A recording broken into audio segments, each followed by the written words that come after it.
have developed a culture of workaholism. We work and we work and we work. Sometimes we don't even care about starting a family because we care more about climbing the corporate ladder. We work to make money to get stuff. So in a sense, our culture has also kind of revolved around this unending cycle of consumerism. According to the International Labor Organization, the average American in 2002 worked a total of around 1,800 hours in comparison to those in France who worked around 1,400 or those in Germany who worked around 1,500 hours. That number dropped to around 1,700 in 2015, but in European countries, workers still worked 300 hours less than the average American. When we work, it's so easy to be busy, but not be productive. And there are many reasons why implementing a governmentally mandated work week would benefit us. There are specific reasons that I will talk about, but first I would like to get into what our current culture looks like with how much we are working. Today I want to talk to you about why we should implement a governmentally mandated work week and be legally required to take time off of work. Stress. It's not an uncommon word in our vocabulary today. Stress and anxiety, we probably can't go a few days without even thinking about that. The American Psychological Association says that fatigue, stress, sleep deprivation, and even infertility are all related to work stress. Not only does it affect our health, but it can spill over into our relationships with families, coworkers, and even our friends. By working, we kind of focus on ourselves in a sense, unless we are married or have a significant other, children to provide for. Many high-paying jobs in America today are often on a local or a regional, national, or even global scale. And so by that, one parent can be away from their child or their partner for an extended period of time, which can lead to struggles with that family life. A psychologist by the name of Michael Snyder did a study on millennials and found that our generation is married 7 years later than they were in the 1950s. And a study by the Atlantic, they took a poll on students as to why they were marrying later, and in a follow-up interview, one stated that financial security and divorce were two leading factors as to why they were married later.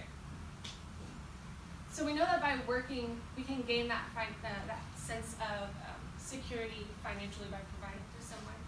But at the same time, you're also jeopardizing your relationships with other people and your health, physically as well as mentally.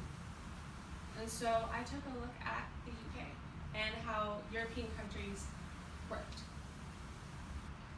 What I found was that many European countries, France in particular, valued leisure over accumulating things and working. Over there, it's already kind of governmentally mandated to work a specific number of hours a week, but it's not really restricted. And so if you work a certain amount of time but go overtime, you are compensated in rest days. At a study at Berkeley University, they studied this system, and they found that by limiting a work week isn't really a restriction. It's more of an anti-unemployment movement to gear workers towards, geared to give workers personal time to improve their quality of life. There was also a law passed recently in 2017 that allowed companies to require their workers to disconnect from work while not on the job. Many companies such as BMW and Volkswagen implemented out-of-hours emailing, which sent an automated response to the sender saying that they received the email but wouldn't respond until that worker got back into the office the following day or the next work week. Also, if you happen to be traveling to France or Europe, you might notice that many airlines and restaurants do not offer Wi-Fi, and that's simply because they want to encourage you to actually have physical communication with those around you and not have the distraction of technology and work emails that might be notifying you throughout that time you might be taking vacation. So they obviously value this work-life balance, and I think that we should too. And it's not really a law that should be implemented, it's more of a lifestyle that we should learn to live. Many of us probably remember getting our first part-time job when we were 15 or 16 years old, and that's probably because we wanted to buy things. Our parents wouldn't give us money, and so we got a job to kind of solve that. And so this mentality of working to buy things is kind of instilled in us at a young age. And so what would happen if we didn't feel the need to always buy things? Well, by finding this work-life balance, we would improve our productivity inside the workplace. It would make us, by taking more time off of work or by even taking longer breaks, it would make us more productive and focus better inside the office hours, which would allow us to have more output during those hours.